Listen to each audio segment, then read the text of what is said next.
You're about to listen to the Dr. Daliah Show. Sassy, stimulating medical talk radio. Any medical advice Dr. Daliah Wax gives on her show should not be substituted for an actual visit to your medical provider. And now, here's Dr. Daliah.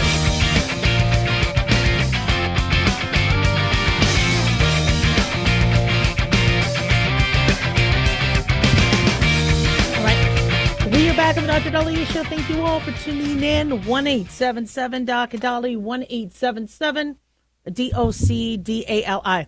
So I'm sure many of you have called up telemedicine or gone to an urgent care, or you've listened to my show, or you've read an article, and you're like, well, maybe I do want a vaccine booster, and maybe I do want a mammogram screening or my prostate screened. And you're like, all right, I am going to go see a doctor. Family's like, woo, yay, yay, go daddy. Woo. How do I do that? Go through your insurance. They go, well, there's a Dr. Smith. Okay, I'll call Dr. Smith. Call Dr. Smith's office. It's about a 5-month wait. All right, well, I'll call Dr. Jones. Dr. Jones, they aren't taking new patients. Now you're like, well, wait a second here. I got all excited. I got that gumption. I got I'm all now ready to go, all dressed up and nowhere to party. I am ready to go. I shaved. I showered. I can't find a doctor to see me. And then you sink back in your seat going, well, there's no doctors. All right. There are thousands upon thousands of medical professionals. It's just trying to get in with them is a little tricky. And so one is you could go through your insurance because you want the list. You want to make sure they're covered under that insurance policy. You don't want to go out of network. And sometimes they'll just give you the specialty or not the center. They'll just give you the medical center. And you're like, well, how do I know which doctor I can see? So if you're struggling by just calling up and trying to get in, there's some other options on how to get in to a medical provider. If you're going, or you leave a message and nobody even answers you back, where it's just people aren't at work anymore, they're working remotely. And so you call a medical office and all you get is a recording. And that's it. You're like, leave a message if you want to make an appointment. And there's nobody there on the other line, and you leave a message and nobody ever calls you back. So one thing that I always recommend are the teaching hospitals and the teaching centers. Now, where I trained, we actually had a medical clinic, and you got in and you saw staff. And not only did you see the medical student, but you also saw the senior resident and the attending. So you got 3 doctors' opinions. People say, I don't want to be a guinea pig. I don't want to be, I guess, experimented on. I got to tell you, some of the best care are at these teaching facilities because 1, you get in, and 2, you have multiple eyes on you. And they're not going to be just blowing anything off because they have to teach the students not to blow things off. So one thing I would do is if there is a teaching facility in your neck of the woods, go there. Find out what their clinic is. Now, I understand some medical schools are closing their clinics. Not sure why. Those clinics are where we could train. But there are clinics associated with that medical facility. So that's a good start. Another real good way to find a medical provider is go to the medical board and find out which doctors are newly licensed in the state, the young ones, not the ones who have gotten kicked out of states and have multiple issues from their previous states. But there's a lot of new graduates that are very well trained, and they need to build up their practice. And so when you see that, okay, they were licensed recently, they just got they finished their residency, they just got their license in Nevada or California, etc., you could call and see if they're taking new patients. A big issue people are having is they're calling doctors who were at their prime during the Obamacare years, and slowly they're just all retiring early. I mean, I closed my office, and I really don't plan on reopening it anytime soon because until Obamacare gets fixed, you just can't. There's no business model, good business model. Nobody has, everybody has high deductibles. Nobody's making payments, and the insurance isn't paying you. So you can't open up a clinic. I don't even think I could get a loan if anybody understands that, people aren't paying. So Older doctors might just not be taking any new patients. They're like, look, I'm full. I'm starting to enjoy life. I'm starting to smell the roses. But these young, right, doctors that are just getting out and they need to build their practice and they need to get commission and all that other stuff, they'll see you. So that's a way to also get in. Another thing you could do is if you have a urologist or a gynecologist, ask them. Many of them work closely with people who refer to them, their primary care, whether it's a family doc or internist or nurse practitioner or somebody or PA. And so if you can't get in, you could go to your gynecologist and say, look, I want somebody to manage my thyroid and my blood pressure, but everybody at call, there's a month's wait. Is there anybody you work with that you trust? Is there anybody that you know where you could see if you could get me in sooner? And oftentimes they can. It's just a text from one doctor to another saying you got to squeeze this person in. So those are some options. But sadly, since COVID, people have blown off their gynecologist, blown off their urologist, blown off their GI doctor, and they just haven't, gone into a medical clinic, that they've been home for the last 4 or 5 years, and now they're starting from scratch. So it shouldn't be so hard these days, but it is. And the reason why is many doctors are working on salary or they're hired. As opposed to my clinic, I'm like, I only got paid if patients paid or insurance paid and patients came in. I wasn't going to turn anybody down. Not to mention, if somebody needed help, they needed help. I was even open on Saturdays. But now that the model is different, where doctors are like, look, they give me too many patients to see. I'm tired. Don't give me any more. Yeah, you're going to be told it's a multiple months wait. Now, another thing you could also do is, can I be added to the wait list for cancellations? And make nice with one of the front office staff. Maybe don't call, but walk in and be greeted by somebody and say, look, I have blood pressure issues, thyroid issues. I don't want to wait till May. Without bothering you guys, can I call every day to see if there's a cancellation that day? And sometimes people cancel or no-show, and then you could sneak right in. So that's another option. 1-877 Doc Daliah. Don't go away.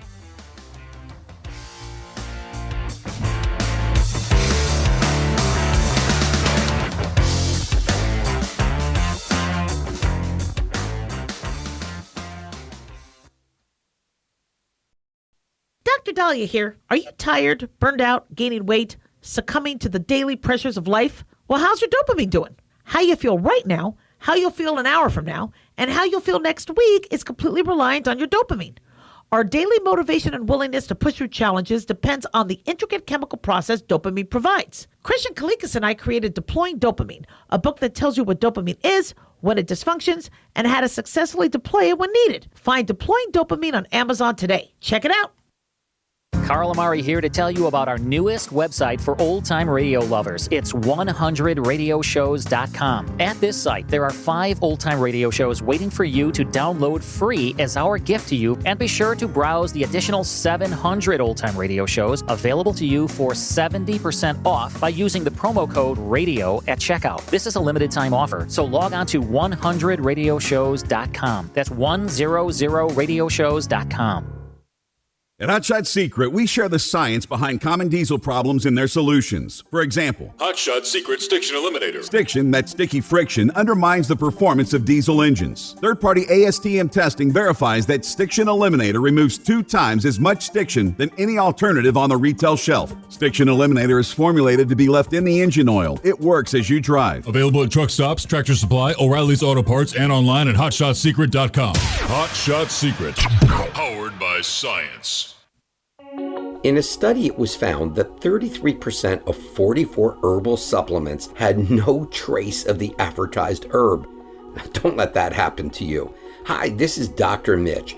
If you want to ensure quality, please go to TotalWellness.com. Supplements made for physicians, only now available to you too. TotalWellness.com, helping you to look good, feel good, and enjoy total wellness.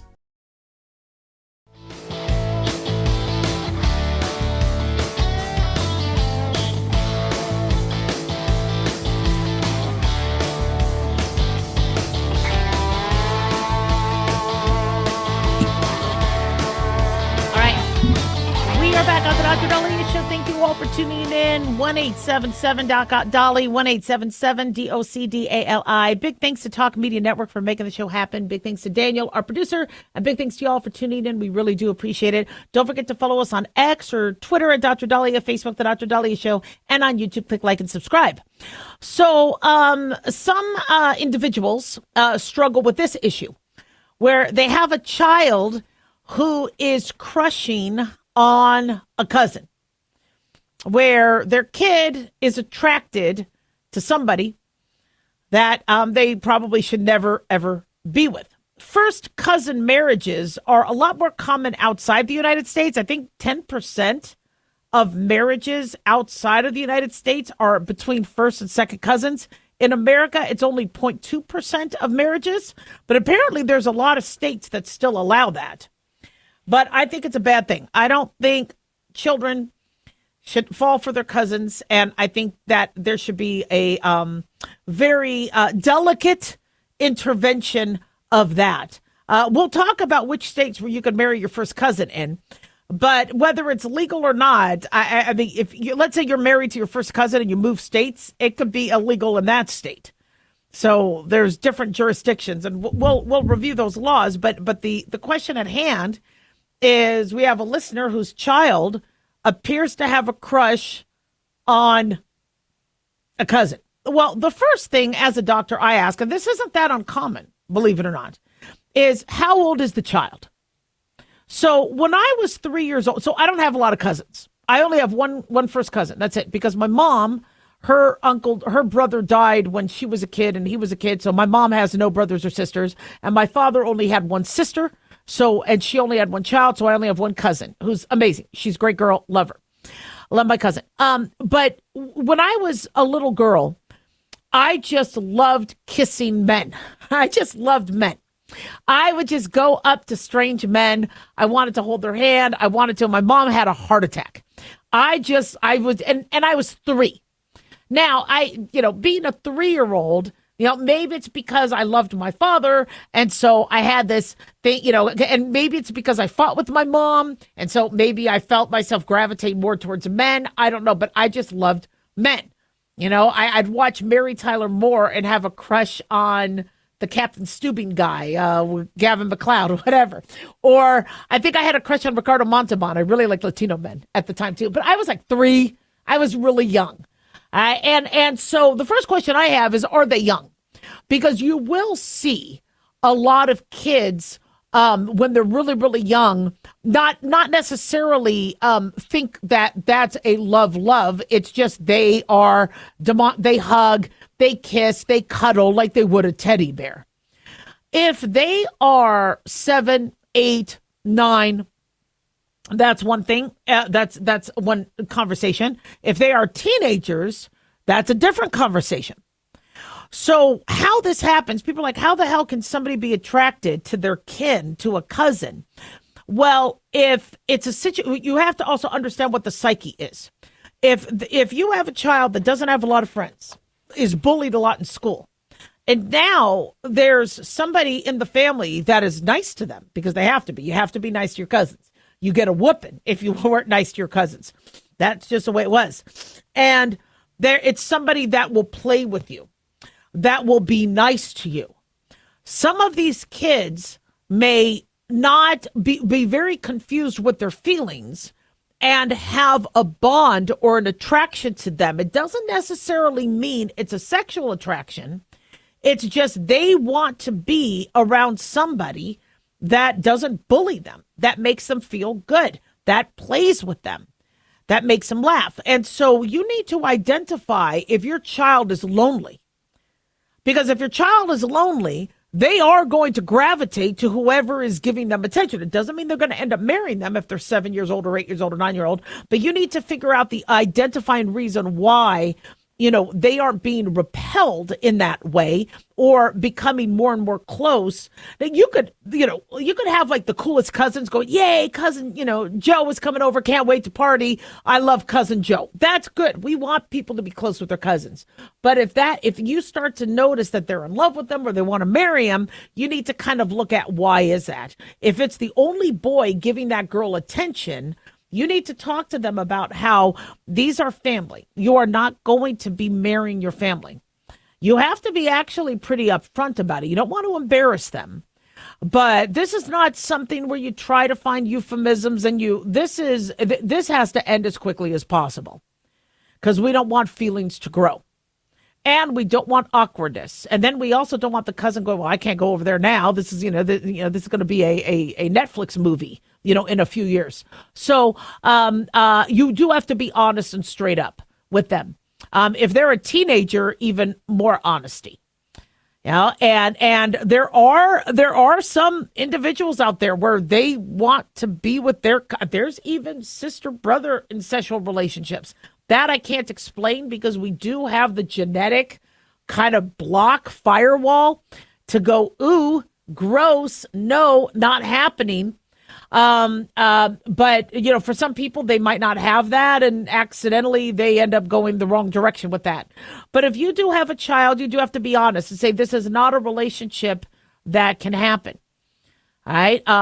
In nature, they don't want that to happen. There could be issues with, your kids. There could be, there's issues with laws. Well, I read up and my state says that they allow it. They go, look, you could be hurt. Okay, this is something that is not going to be a long-term solution. People have crushes. They have crushes all the time. Crushes are fleeting. But your job is to explain to them, that if you do have somebody who's nice to you, that because not, the issue is it's not so much that they're falling for their cousin, is that they have that low threshold to bond and want to unite with somebody that's being kind. Well, now they could become a victim of trafficking. They could become, anybody could snow them. So you need to teach them about, it's a good teaching point of how, you have to discern things. When you find a person you're going to spend the rest of your life with, there's going to, there's a checklist that has to be done. Is this somebody that, is not going to take advantage of you? Is this somebody that's not going to hurt you? Is this not somebody that's going to make you go to jail because, the state doesn't allow it? So I always recommend honesty. If you don't think you can have the conversation, have your doctor have the conversation with them or a counselor. Now, which states are allowing cousin marriage? Apparently, there are no restrictions, we're being told, in California, Colorado, New York, Florida. In Arizona, Illinois, Indiana, Maine, Minnesota, Tennessee, Utah, Wisconsin, there are options and some allowances for first cousin marriage. Let me. I have like a breakdown here. Hold on. Let me actually pull this up. Wikipedia actually has a big long table of this. And I think in Nevada, it is absolutely banned. Let me just double check that. Yeah, in Nevada, it says you cannot marry your first cousin. Is the first cousin marriage criminalized, though? It's one thing to ban it, but can you go to jail for marrying your first cousin? Apparently, according to Wikipedia, in Nevada, yes, you can go to jail. Are sexual relations or cohabitation allowed? Are first cousin marriages void? Are out-of-state marriages by residents void? Is a first cousin once removed marriage allowed? Is a half cousin marriage allowed? Apparently, in a lot of states, you could marry your half cousin, but you cannot marry your half cousin in Kentucky or Louisiana. So this is a very, very interesting table. There's a lot to it. But you can apparently marry your first cousin in Alabama, Alaska, California, Colorado, Connecticut, Florida, Georgia, Hawaii, Maryland, Massachusetts, New Jersey, New Mexico, New York, North Carolina, Rhode Island, South Carolina, Vermont, Virginia, American Samoa, District of Columbia, Puerto Rico, and the U.S. Virgin Islands. So it's fascinating to see the rules. And some of the rules, you have to be a certain age. But medically speaking, we don't recommend it. A first cousin does not have as much diversity of the gene pool. And the reason why we don't want people to marry within their family is because if there are gene issues, you don't weed them out. When you marry somebody different, that of a different family, of a different gene pool, then you have your autosomal dominant, your autosomal recessive. You have more of an opportunity to not make progeny that could have disease or issues. So hope that helped. 1-877-DOC-DOLLY. Don't go away.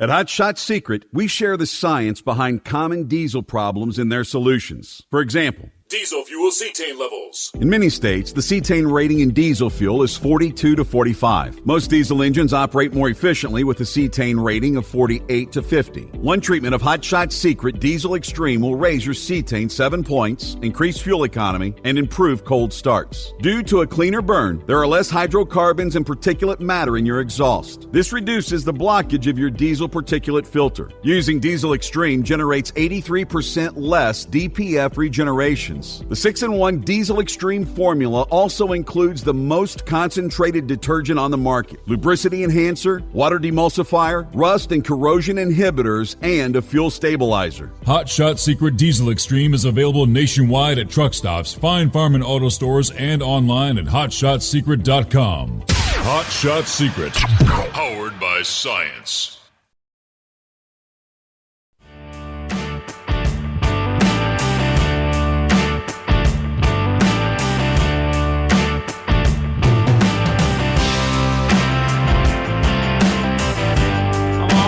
We are back on the Dr. Daliah Show. Thank you all for tuning in. 1-877-DOC-DOLLY, 1-877-DOC-DALI. So when people try to lose weight, they've kind of learned that they need to shy away from the carbs. And they need to eat more healthy fats, not the bad fats, and increase protein. But a lot of people struggle on how to increase protein in your diet. So I'm really excited about our next guest.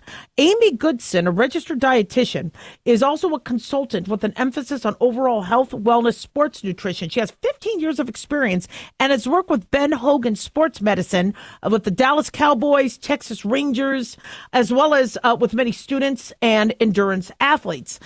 She also works with the everyday exercising population to improve health and wellness. So I am really, really excited to have Amy Goodson join us on the show today. Hi, Amy. Hi, thank you so much for having me.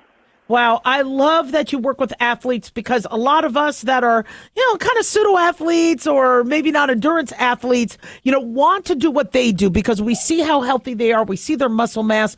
Talk to us about protein and why it's so important. So protein plays an important role in building muscle because it really provides the building blocks needed to help us fuel recovery after physical activity. And that could be physical activity from your kid's soccer game all the way to the elite athlete or the person that's just hitting the gym a few times a week. And what's important to note is that animal proteins like lean beef are one of the most nutrient-dense, complete proteins available. And that means that it provides the body with all of the essential amino acids that we need to maintain our lean muscle mass. And then what's another important thing to note is that as we age, protein really helps fuel stamina, and that's going to be critical for helping adults live independently later in life. So we want people to live, but live well, and that high-quality protein can really help with overall healthier living. Absolutely. And so, meal preparation. A lot of times we as moms might not necessarily have the time to eat because we're preparing for, the family and the kids. How do you balance that? What do you recommend in terms of that? Yeah, so when we talk about fueling families, when we think about the plate, I like to tell people to think about the 3-part plate rule, which means making a third of your plate high-quality protein like lean beef that promotes muscle building as well as recovery, making a third of it whole grains, so that's going to help support sustained energy. That could be oatmeal or whole grain toast in the morning, could be rice or multigrain pasta. And then, of course, a third of your plate as colorful fruits and vegetables for added vitamins, minerals, antioxidants, and fiber. But there's lots of different ways that can look. So I was teasing someone that most people don't realize you can get 5 food groups into a cheeseburger. If you do a lean ground beef patty, a slice of cheese on whole grain bun, add lettuce and tomato, and then a lot of people don't realize avocado is a fruit. Mash it up and put it on there. You know, for families that are busy, as you mentioned, doing create very easy one day making lean ground beef. And then one day using that lean ground beef in tacos. One day throwing it into a stir fry with multigrain rice and vegetables. One night mixing it into tomato sauce with some added veggies and whole grain pasta. So it can be a simple way to think about making a high quality protein that's got those essential nutrients that we find in beef, and then incorporating it very easily into meals and snacks so that you don't have to spend as much time in the kitchen, because I think that's one of the reasons people just eat on the fly all the time, is because my mom used to always say, the problem is you have to be home to cook. And, you know, a lot of people don't have time. So taking a few minutes to make the ground beef one night can really make your other nights easier to help get a nutrient-rich meal on the table for your family. Absolutely. And you know, there's a lot of different sources for protein. Talk about some of your favorite. So we know that more and more people are looking towards whole foods over processed foods for their protein intake. So I mentioned lean beef. I'm also a lover of eggs and dairy foods. So one of the important things to talk about when we talk about animal protein specifically is not only do they provide high quality protein, but lots of other essential nutrients. So beef provides iron, zinc, selenium, which is an antioxidant, as well as B vitamins. When we talk about dairy foods like milk, cheese, and yogurt, you're going to get calcium and vitamin D. When we talk about salmon, you're getting, you know, one of the best choices or options for omega-3 fatty acids. So focusing on some of those nutrient-rich proteins and then seeing how you can incorporate them into meals and snacks. I like to remind people that even powering snack time with protein, beef jerky and a banana, Greek yogurt with berries and whole grain granola, or cheese and whole grain crackers, really easy ways to help you get in that high quality protein. And boy, does it help you feel full, too. We're speaking to Amy Goodson, registered dietitian. So you are obviously well-versed on this. And so, you know, talk to us about some of the foods that you're working on right now. So I am a lover of incorporating high-quality protein into all the meals and snacks, starting at breakfast. So one of my favorite recipes is a beef sticky bun. So it's made with lean beef ground sausage, cheese, and veggies. So here's what I want you to think about. Taking like a whole grain pizza dough and mixing that mixture in and then rolling it up and cooking it almost like cinnamon rolls. So you slice it and cook it. And it is a perfect savory breakfast for getting kids fed in the morning, getting adults fed out the door. And you can make like a whole batch of this. So you can have it one morning. The next morning, you could very easily pop it in a microwave or in an air fryer to get it nice and sizzling. So great solution for getting protein in the morning, lunchtime. One of my favorites is a simple wrap. So I love a chimichurri steak wrap where you have like a lean flank steak. You can very easily incorporate any colorful veggies, spinach, carrots, tomatoes, red bell peppers, whatever you have in your kitchen. Wrap that up in a whole grain tortilla. If you have kids and you more want to make it into a bento box where they could make their own, that can be fun. And then what family in the world doesn't love tacos? And so what I love about doing like a braised brisket taco is on those busy days, you can very easily pop the brisket in a slow cooker, like we talked about, making it easy so that it's ready when you get home later in the day. Pop it into corn tortillas with some veggies, avocado, maybe a side Southwest salad. But what's really a bonus is that when you're making things like a slow cooker brisket, you can also have extra. So like we were talking about, you can incorporate that into other meals over the course of the week. March is National Nutrition Month. And so we're really, really grateful that you're kind of breaking down these truths and myths of higher protein diets. And the website, talk to us about this website. There's a lot of good resources on it. Yeah, so you can visit beefitswhatsfordinner.com. So, of course, delicious recipes galore from breakfast to brunch, lunch, dinner, snacks, and entertaining, everything in between. But what's fantastic is we also have a variety of education resources to help fuel families, to help feed those active young kids. And so getting the science, as you mentioned about at the beginning, is key. So we like to give you the tips and then show you how to make it taste good. Right. And this interview opportunity was provided by the National Cattlemen Beef Association, a contractor to the Beef Checkoff. So this was very, very informative. We're really, really grateful. Where else can our listeners find more information? Yeah, so you can visit beefiswhatsfordinner.com, and then you're welcome to visit my website, amygoodsenrd.com. Have a blog on there. My business, we see individuals virtually for one-on-one nutrition counseling covered by medical insurance, making it more accessible to people. So we'd love to be a great resource for you. Love it. Amy, can't wait to have you back. Thank you and your team, and God bless. Thank you so much for having me. 1-877-Dr. Dali, 1-877-DOC-DALI. So very commonly, she brought up a really good point about health insurance coverage. Very commonly, I would send those with diabetes or those with high cholesterol or weight issues to a dietitian. We are underutilizing such a huge resource as it pertains to diet, and dietitians and nutritional referrals and nutritional visits are oftentimes covered by insurance. I don't know if that was included in the Affordable Care Act. I think it started even before then, because they realized that those of us who do struggle with certain endocrinologic issues, most medical issues also come down to your diet and what you need to do to help improve your outcome. So definitely check that out. 1-877-Dr. Dali. Don't go away.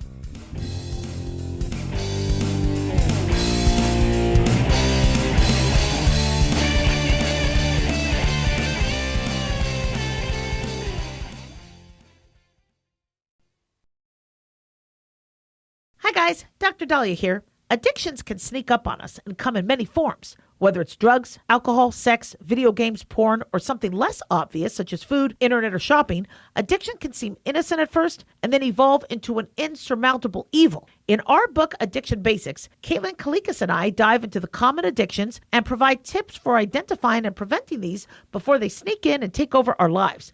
Addiction Basics can be found on Amazon or my website, drdaliah.com. Check it out. At Hotshot Secret, we share the science behind common diesel problems. For example, Diesel fuel cetane levels. the cetane rating in diesel fuel is 42 to 45. Most diesel engines operate more efficiently with a cetane rating of 48 to 50. One treatment of Hotshot Secret Diesel Extreme will raise your cetane 7 points, increase fuel economy, and improve cold starts. Hot Shot Secret Diesel Extreme is available nationwide at truck stops, fine farm and auto stores, and online at hotshotsecret.com. Hot Shot Secret, powered by science.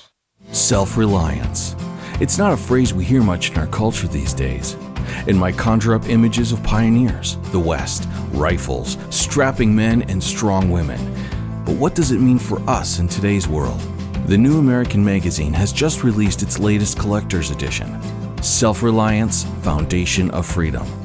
In it, the New American authors outline the necessity of self-reliance for a free people, tips for self-reliant living, and the importance of not giving up hope.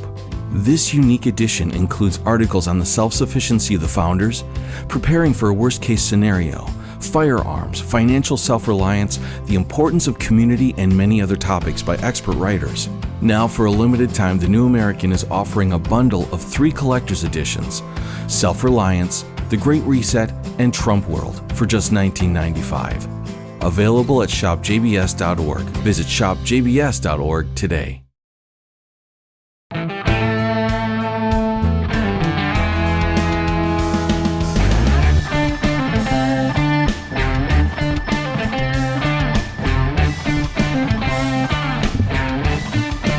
All right, we are back on the Dr. Daliah Show. Thank you all for tuning in. 1-877-Doc-Dali, 1-877-DOC-DALI.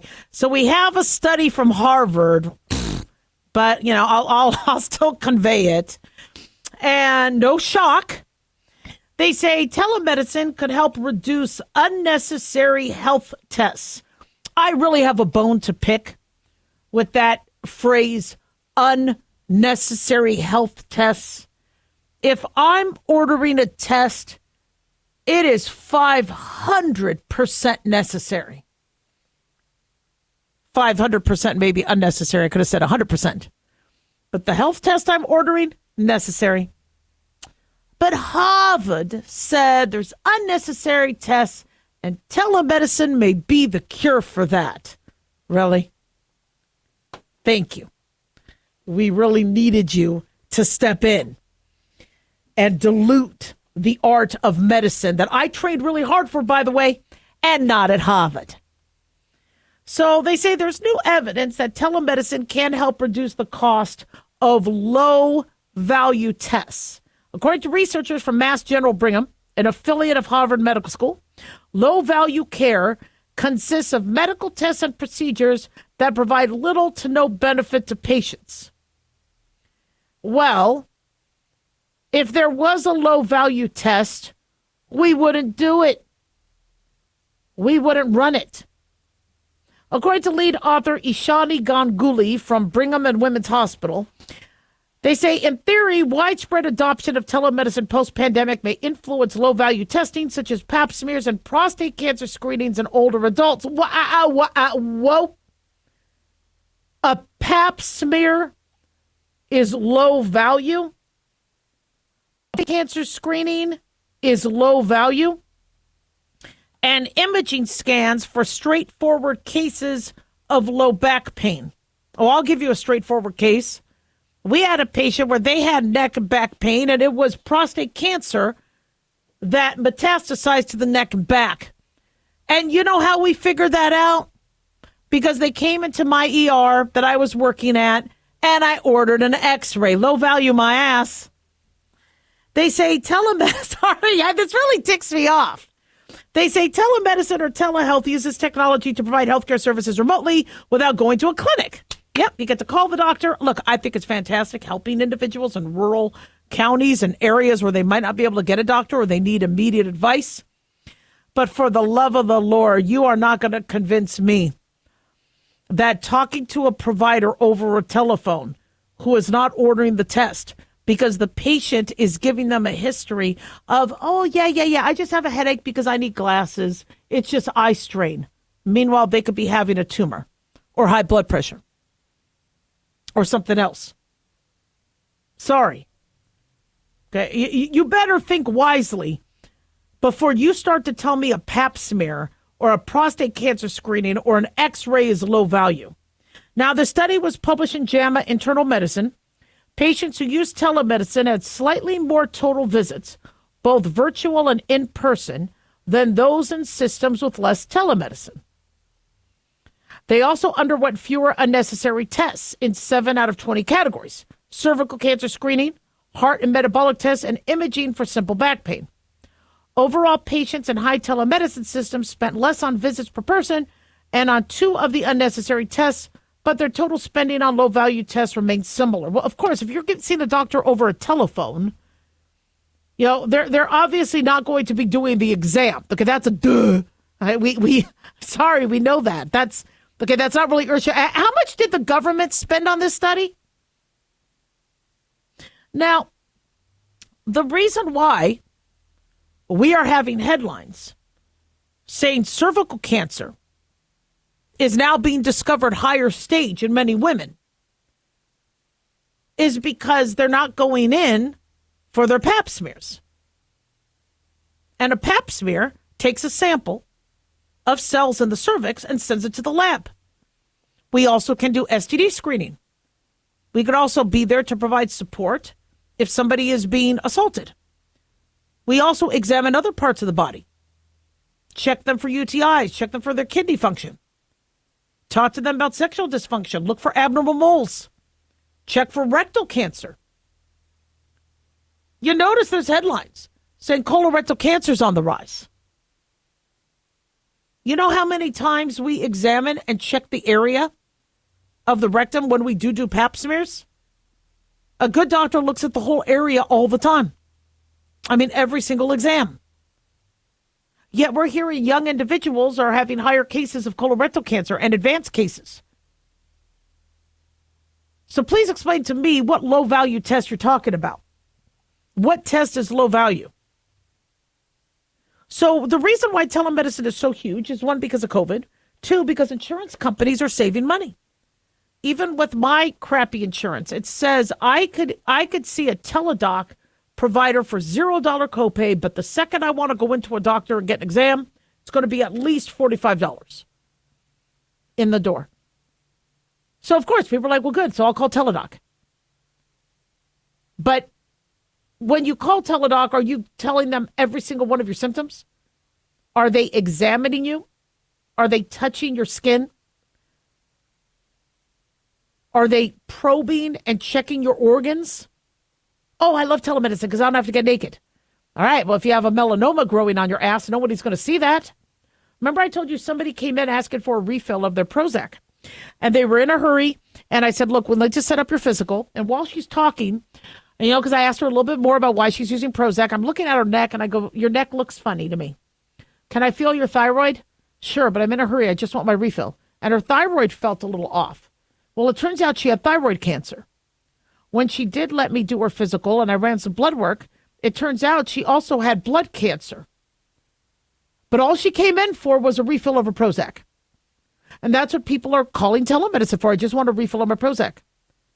Why the hell nobody before me examined her, I don't know. Who's checking you for aneurysms? Who's checking your heart?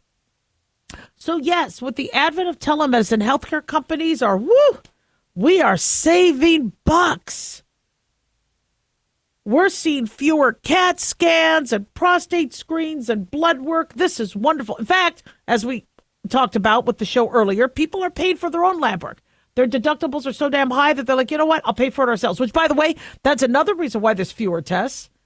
Because people's deductibles are so high, they can't afford to go to the doctor. So be very careful when you see these headlines. We are saving money. We are saving money. Look at how we are saving money. Well, if somebody doesn't go to the doctor, yeah. If somebody's not getting their colonoscopy and they're doing Cologuard, yeah, that is going to save the insurance company money. If somebody's using telemedicine and not going into the doctor, yeah. And if they're not getting tests done, yeah.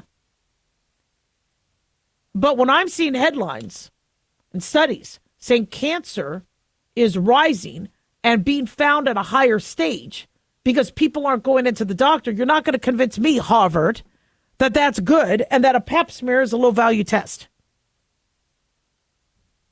It's ridiculous. They're not going to care about you or your abuela or your niece or nephew. This is all about saving money. And when you are, in a hospital bed, what does the doctor do?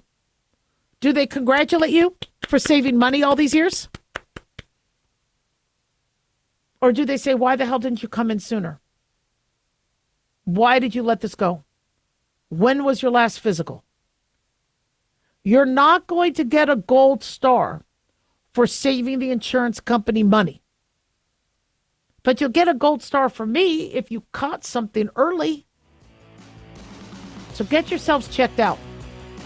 1-877-DOC-Daliah.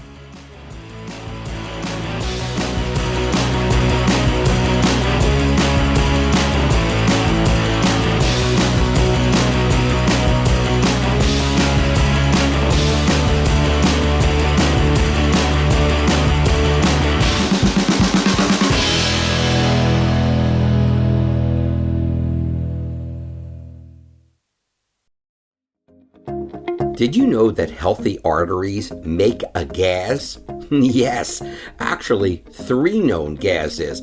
Hi, I'm Dr. Mitch, and nitric oxide is a gas that's readily made all day long to keep our arteries open by relaxing the blood vessel walls.